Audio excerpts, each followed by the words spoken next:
ಇನ್ಮುಂದೆ ಹಾಲು ಮೊಸರು ಪ್ರಿಯರಿಗೆ ಗುಡ್ ನ್ಯೂಸ್ ಅಂತಾನೆ ಹೇಳಬಹುದು. ಯಾಕೆಂದ್ರೆ ಸೆಪ್ಟೆಂಬರ್ 22ರಿಂದ ಹಾಲಿನ ಉತ್ಪನ್ನಗಳ ಬೆಲೆ ಕಡಿಮೆಯಾಗ್ತಾ ಇದೆ. ಹೌದು, ಕೇಂದ್ರ ಸರ್ಕಾರ ಆಹಾರ ಉತ್ಪನ್ನಗಳ ಮೇಲಿನ ಜಿಎಸ್ಟಿಯನ್ನ ಇಳಿಕೆ ಮಾಡಿದ ಬೆನ್ನಲ್ಲೇ ಇದೀಗ ನಂದಿನಿ ಮೊಸರು, ತುಪ್ಪ, ಬೆಣ್ಣೆ ಮತ್ತು ಲಸ್ಸಿ ಸೇರಿದಂತೆ ಹಲವು ಉತ್ಪನ್ನಗಳ ದರ ಇಳಿಕೆಯಾಗಿದ್ದು ಸೋಮವಾರದಿಂದ ಹೊಸ ದರ ಜಾರಿಗೆ ಬರುವ ಸಾಧ್ಯತೆ ಇದೆ. ಈ ಮೂಲಕ ರಾಜ್ಯದ ಜನರಿಗೆ ಕೆಎಂಎಫ್ ಗುಡ್ ನ್ಯೂಸ್ ಅನ್ನ ಕೊಟ್ಟಿದೆ.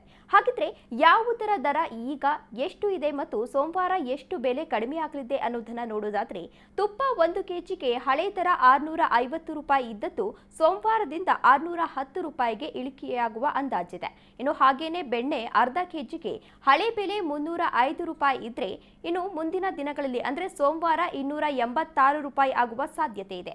ಇನ್ನು ಹಾಲು ಮತ್ತು ಮೊಸರಿನ ದರವು ಇಂದಿನ ದರಕ್ಕಿಂತ 4 ರೂಪಾಯಿ ಕಡಿಮೆಯಾಗುವ ಸಾಧ್ಯತೆ ಇದೆ ಎಂದು ಅಂದಾಜಿಸಲಾಗಿದೆ. ಆದರೆ ಅಧಿಕೃತವಾಗಿ ಸೋಮವಾರ ಈ ಬಗ್ಗೆ ಗೊತ್ತಾಗಲಿದೆ.